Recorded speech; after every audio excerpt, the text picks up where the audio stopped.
run to when you got out of the car and ran? Straight in the middle of the street. Right in the Down the highway? Down the highway. To where? I was trying to have cars pull over so I could take me to the hospital and get the fuck away from him because he was still backing up. It looked like he had the gun in his hand, like he wanted to shoot me some more. Let's be clear. Did you see guys shoot you today? Motherfucker put a guard up. He's the thing. He rolled his window down to put his gun out and he shot. Okay. You saw him? Seen him. You saw a guy. I seen him. Were you reluctant to tell me that before? It's not necessarily reluctant. I seen him. You saw him shoot you today? Yes, I did. And when I say him, who is that you saw shoot? My nephew, Guy Scott. Was there anybody else in the car? No. Okay. Did you see the kind of gun he had at any point? No, I did see that. All right. Do you know how many times he shot at you? At least 5. All right. Got blammed up 9 times and didn't do shit about it. Then, at the Hit Factory, Murder Inc. thumps up on him and Tony Yayo, and he makes statements, which is his signature, made statements about what happened. Now, with me talking about this, I want a lot of people to realize, and a lot of the younger guys, to listen to what I'm saying. Me, I got a big heart. You know, a lot of things that I've done for people were my own fault because I ended up doing shit for the wrong people. These motherfuckers would just walk over my dead body, step on me if they had a chance, right? In the situation with my nephew and Curtis, it's like they're kind of alike. Like I helped both of them, and then years later they kind of stabbed me in the back. First with Curtis. We'll start with Curtis since he likes posting things. You know what I'm saying? When he was at the Hit Factory, and I've told the story before, but it kind of means something now, right? Curtis ran down to my studio session not even a half a block down. And I actually helped his ass. He showed me where he got poked up, and I actually helped him and sent him on his way to the hospital, called him a car service, because he didn't have any money, I don't think, on him. How else was he going to get to the hospital? He showed me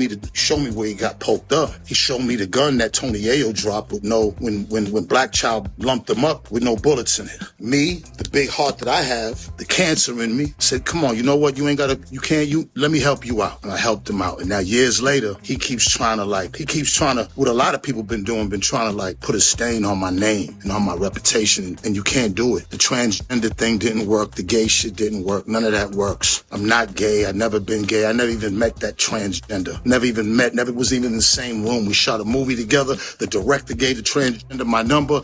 They edited the conversations. Never even hooked up. Never seen nothing. I have a history of dealing with beautiful women my entire life. The woman I'm with now is amazingly beautiful. But that's a different story. Nick like Curtis, he seemed like a Nick that always been insecure, not always that Nick on the side looking like at the other niggas who be getting the bitches. See, I didn't grow up the big, tough, thug gangster nigga. I was a fly hustler nigga. But if you fucked with me, I'd take your head off. But I wasn't out there bullying people. And I ran with a big crew that still fuck with me today. Free my brother Porky, free Trev, free Hood Boss. So I don't, that street shit, I did it all. So I don't worry about that. I'm 60 years old now. It's supposed to be a new path. But this nigga keeps posting stupid shit about me, and I'm like, what's his a Nick that actually helped you out? This is how you treat him? Cause like I said, we can get in the ring and I'll beat your ass, Curtis. Yeah, me and you could get in the ring for that money. 3 rounds. I'll whoop you. You big and sloppy and too stiff. And I don't believe all that Golden Glove shit. All right, we gonna put that to the side. Mayweather, holla at me. Believe me. I'll be his Huckleberry. All right, we're going to talk about my nephew now. We're going to talk about this snitch thing and my nephew and Benzino's a snitch. And when I went and did the podcast in Boston, there was some young guys. I said, let me help them out. And they bring that up and they try to manipulate a story. My nephew was my first nephew, 2 sisters. We had different fathers, which plays into play later on, I'm going to tell you. I always kept the story quiet. I was filming Love and Hip Hop when he shot me. But now, you know, since it's an issue about me snitching, then I have to protect my name and my reputation. So, again, I raised my nephew. His pops wasn't around. I raised my nephew. My sisters, when I was with the Source and I had all that money, I was giving them thousands and thousands of dollars, okay? Later on in life, my mom, me and my sister, this was before the Source magazine money. Me and my sister went half on a house that was supposed to be her and my mother's, my older sister, okay? Now, the house was a big house in Dorchester, right? At the time, probably worth about $180,000. I think I might have put up 20. She put up 20 or 10 or something and got the house. My mother had a 3rd floor apartment, a little small apartment, while her guy, my nephew, her daughter, they lived downstairs, big house. My mother, it was a lot of stairs on the 3rd floor. My mother's older, beautiful woman from Cape Verde. I miss you, Mary. I miss her every day. My best friend. I was the only son, the only child from her and my father. So, of course, I'm filming Love and Hip Hop. And, again, all the years I've done nothing but took care of my family. I had the money to do it. There was never no beef with my nephew. Years later, come to find out that, let me go here. I had to buy my mother her own house because, again, that third floor apartment and her climbing up them stairs was too much. So I bought her own house in Milton, Massachusetts. Bought her a Benz. She didn't like to drive. She was older, but she was happy with a house. My mother started getting dementia. So it was a thing where my sister wanted to take care of her. I didn't live in Boston anymore, so she moved back with my sister at the other house. Well, they was going back and forth, but the house was still in Milton. Come to find out that my nephew Guy and my sister was taking out loans on the house and lines of credit. My mother didn't do nothing because she was suffering from dementia. My father had found out, words were exchanged. It wasn't nothing like I was going to do anything to my nephew or something. It was a fucked up situation that happened. Like, how could they take out loans on my mother's spot, especially the one that my money went into, and she never knew nothing. Okay, I'm filming Love and Hip Hop. All of a sudden, my mother dies. She dies in her sleep. Now, my mother worked at Prudential Insurance Company all her life. I was actually in her stomach when she was working at the Prudential in Boston. When she died, there was no money for me. Not that I wanted, but it was only for my sister. Imagine that, her only son, but it was only for her sister, for my sister. Okay. Can't prove nothing. But we do know that they took lines of credit and loans out and forged their signature. We do know that. So I guess the guilty conscience must have been eating them up. And when she died and I was coming up there to the wake, he must have thought that I was going to make a move on her. Now, I knew that there was tension. So when I got up to Boston, we was filming Love and Hip Hop. When I got to Boston, I didn't want to be at the wake with everybody. So I suggested that I go an hour earlier to see my mother with just me and her. I didn't want to see her like that, so I hadn't closed the casket. I was pretty shaken. They took out a bunch of loans on the house. Found out. When I got to the wake, I went by myself, seen my mom, closed casket. I made a decision I wasn't going to go to the funeral because of the tension. I seen her and we was filming and I was going to go back because I didn't want the rest of the family and everybody else, all this shit, all this drama to overshadow my mother's funeral. She was being buried in Plymouth. I made the decision not to go. As I'm getting ready to get on the plane the next day, which was going to be my mother's funeral, it was a Sunday, Stevie J called me. Shout out to Sleezo. Hope you all right, my G. Ain't talked to you in a minute. So Sleezo calls me and says, hey, I'm out here in Plymouth. Where you at? I'm like, man, I'm not going out there, bro. He's like, oh, man, I'm way out here. Plymouth is like 45 minutes from Boston. I said, stay there. I'm going to come get you. I jump in a rental. Now, mind you, I have no reason to be strapped. Sunday afternoon, 12 o'clock. I'm not thinking about nothing. I ain't got no beef in Boston. Jump in a rental. I start heading out towards Route 3. Route 3 goes to the Cape. It's one of the most, it's a 2-lane highway, but it's super busy. And it's a super conservative white highway. A lot of people live down the Cape of White. You know what I'm saying? Like, it's like the suburbs. As I'm going down there, I noticed there's a funeral procession, the cars flashing lights and everything. So I'm like, oh shit, I wonder if this, sure enough, it was my mother's. Seen a bunch of light-skinned Cape Verdean people.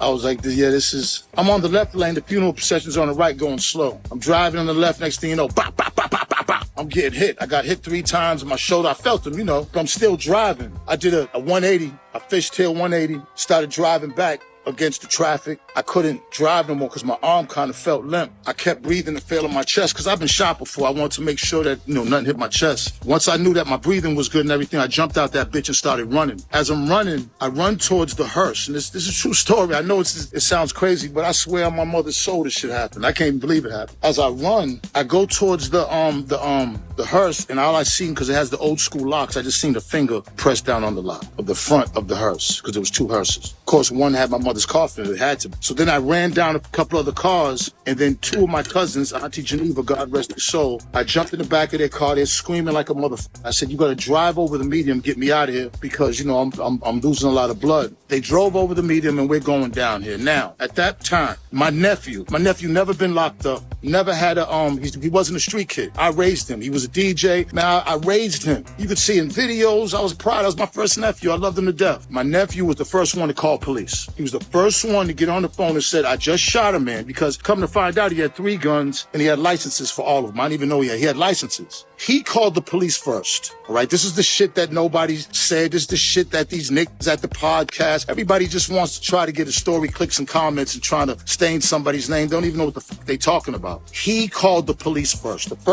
very first one to call police. Now, mind you, this is about 1 o'clock broad daylight. Cars are 100 people seen him shoot me. Everybody seen. He told the police that I had a gun and I pointed it at him, that I'm Benzino. Now in Boston, I got a bad reputation. Bad reputation. The police been trying to fuck me over for years. My whole family, my father, my brothers, it is what it is. Racist fucking city. You know what I'm saying? I love my people. I love the hood, but the power structure, I can't fuck with them. And I love the sports teams, which by the way, the Celtics will beat the shit out the Knicks tonight. But let's get back on point. He called the police first and said I had a gun. When we finally get off the exit, I'm bleeding like a motherfucker, getting ready to pass out, blood all in the back of the car. The police pull us over, state troopers. As soon as we get off the exit, I think it was the Pembroke exit. They took me out the back of the car and stripped me butt naked, dick out and everything. Butt naked, bleeding butt naked. They said, where's the gun? Where's the gun? Where's the gun? Where's the gun? Where's the gun? I think that it was Driscoll. Now Driscoll's whole family, if y'all know the Driscolls up in Boston, y'all know them some dirty motherfuckers. All right. He said, yeah, your nephew said you had a gun. Your nephew said that you were shooting at him. Your nephew said this. And I said, no, he shot me. So what the fuck are you talking about? He said, because like, at this point, it's just a lot of chaos. They're screaming, yelling, where's the gun? Your nephew. I said, no, he shot me. I said, I mean, it's broad daylight. And plus, like, I've been around enough to know that whatever you say right then and there that don't matter when it comes to snitching. It matters in the grand jury and in the courtroom. So now, the ambulance came. I get in the ambulance. They're still asking me, where's the gun? Where's the gun? Where's the gun? He said that you shot him. Where's the gun? So at that point now, I get to the hospital. That's with Love and Hip Hop cameras. I had a connection in there at the hospital. You know, it's Boston. I'm in Quincy Hospital. So they came. They were shooting and everything. More detectives came. They said, look, you know what I'm saying? You know, he called. He said you had a gun. That's the reason he shot you and everything. So really, how the fuck could I snitch when he was the first one that called them and said that the first one, before any statement that I made anything, he said he shot me. Let's make that clear. All right, months go by. It's time for the grand jury. Now the grand jury is going to be the jury that got picked to see that if he's going to get charged with attempted murder. In Boston, anything over the waist, attempted murder. Anything below the waist, assault with a dangerous weapon. Above the waist is 15 years and up. Everybody knows that. We get to the grand jury. They ask me, do you know who? I said, nah, I don't know who shot me. Now that's in the paperwork. The grand jury, you can go get the paperwork. They said, nah, I don't. I said, I don't know who shot me. I said, I was dizzy. I was fucked up. But you said this. I said, I don't know what I was saying. I was panicking. I was blanking out. I was saying anything. I was in an ambulance. I said anything. I was in the hospital. I was under medication. I was saying anything. They said, okay, fine. Months now go down. It's time to go to court. They tell me they tell my lawyer, God rest Mr. Lepo. They said he has to come in court. I said, I'm not coming no court. I already told the grand jury I don't know who shot me. If you don't come to court, we're going to give you 6 months contempt. Ain't this a bitch? I said, okay. Me, my father went to court in Brockton. My nephew was sitting there with his lawyer. Big fat bitch. They're looking at me like, it's funny because they said, if you can see who's in the courtroom, point them out. I said, I don't see anybody. If you can see who shot you, point them out. I said, I don't see anybody. It was that simple when I left. There was another 10 witnesses that were white people and everything that were on the highway that witnessed him shooting me. Because I said that he didn't shoot me, he got 18 months for shooting in a dwelling around people. That's what he got charged with. If I would have said he shot me, he would have did 15 years. 15 years. So I don't give a fuck about no internet. I'm solid. 50 Cent, your pussy. My nephew, your pussy. And if any motherfucker, and if there's any real issues, I'm not hard to find. But that's a fact. What I just said was fact. We don't gotta, and the paperwork's out there. So I don't want to hear about no snitching shit. I don't want to hear it. And guess what? A lot of you motherfuckers out there with the snitching shit, you know, snitching was the first snitching thing that I heard of. Of course, my dad told me at 11 years old, but he was dealing with the mob. So the mob was the first one to really kind of popularize don't snitch. Because back then, if you snitch, you was getting killed. But I think after when Sammy the Bull, I think after that, and even Whitey Bulger, when